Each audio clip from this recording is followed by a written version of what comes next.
Assalamualaikum warahmatullahi wabarakatuh. Saya Yudi Pramuko, tukang donat dari Parung YouTuber tertua di semesta. Selamat pagi, selamat siang, selamat sore, selamat malam untuk penonton channel Pesantren Ojol Ali di 5 benua. Saya tiba kembali di Parung setelah 3 hari, 4 hari saya ada di kampung untuk mengamati gejolak politik di Jakarta dalam perspektif desa. Dan kenapa truk-truk tentara dan tentara khusus TNI yang dikerahkan ke Petamburan itu tidak menangkap Habib Rizik Syihab. Jangan coba-coba, pokoknya jangan coba-coba. Kalau perlu FPI bubarkan aja itu, bubarkan saja itu, ya. Kalau coba-coba dengan TNI, mari, ya. Sekarang kok mereka ini seperti yang ngaku. Gak apa-apa, saya nggak pusing kok. FPI mau dibubarin, saya nggak pusing. Ini malam Front Pembela Islam yang disingkat FPI dibubarkan, nggak apa-apa. Besok pagi saya bentuk lagi Front Persatuan Islam. Singkatannya sama FPI. Dibubarin lagi, saya bikin lagi Front Persaudaraan Islam. Singkatannya sama FPI, yang mimpin dia juga. Dibubarin lagi nggak apa-apa, saya ganti lagi jadi Front Penjaga Islam. Singkatannya sama, yang mimpin sama, kerjaannya sama. Enggak, saya nggak pusing, karena FPI hanya organisasi, alat juang, bukan tujuan. Tujuan kita adalah ridho Allah Subhanahu wa ta'ala. Ada FPI, nggak ada FPI, amar ma'ruf nahi munkar wajib untuk kita perjuangkan.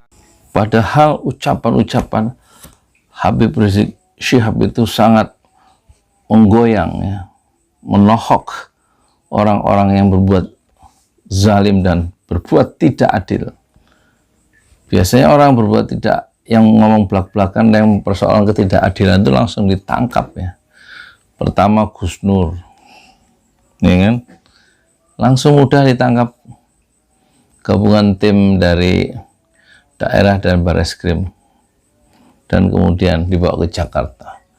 Kemudian Habib Bahar, tajam lidahnya itu, mempersoalkan tema ketidakadilan juga seperti Gus Nur, ditangkap juga, malah dijebloskan ke Nusa Kambangan. Di rezim ini, ya kan? Dan sekarang kenapa Habib Rizik tidak berani ditangkap? Padahal lidahnya lebih tajam dari Gus Nur dan lebih tajam dari Habib Bahar Smith. Mengapa lebih tajam?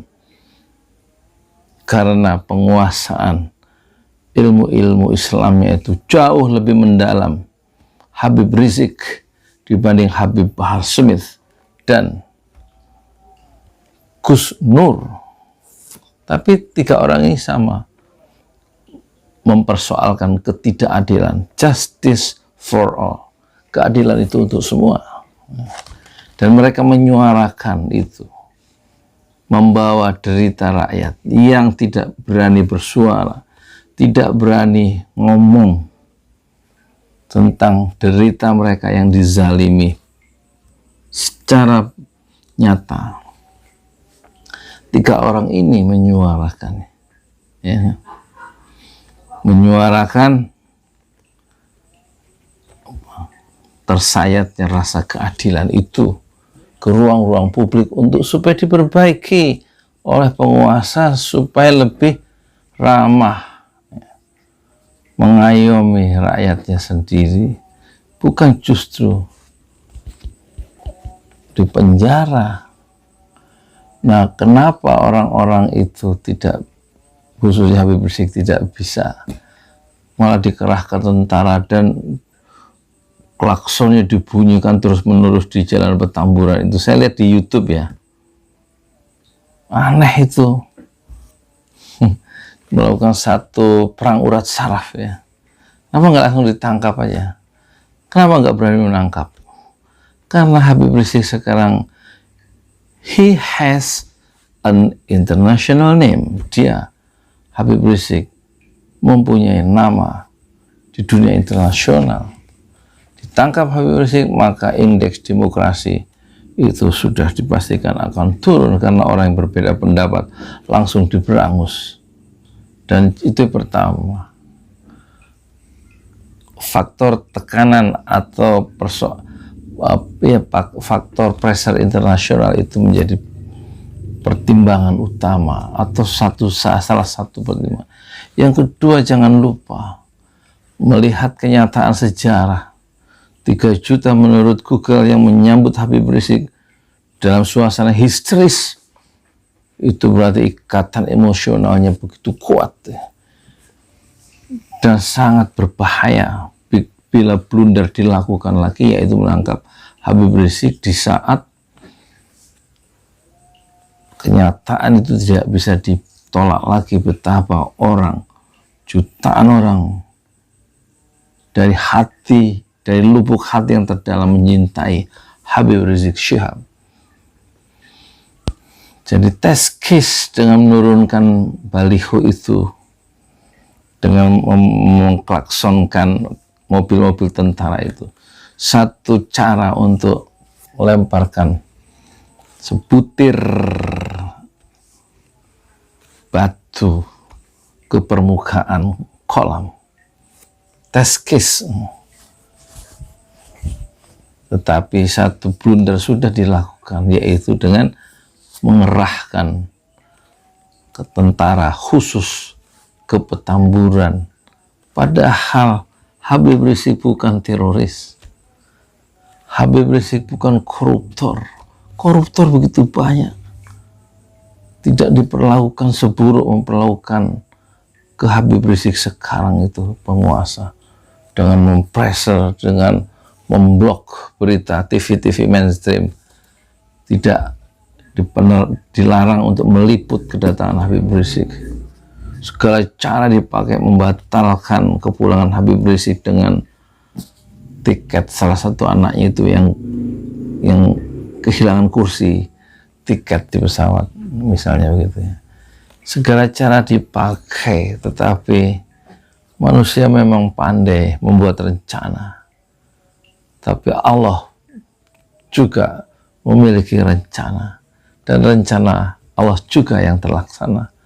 Dan sekarang permainan politik semakin menghangat, semakin memanas, dan kita berharap kedua belah pihak, yaitu Bapak Jokowi sebagai penguasa tertinggi di negeri ini, yang sekarang face to face berhadapan dengan Habib Rizik yang menyuarakan, menggugat ketidakadilan yang dia terima, dan umat Islam, aspirasi politik Islam yang dimarginalkan selama pemerintahan ini, sekarang berhadap-hadapan.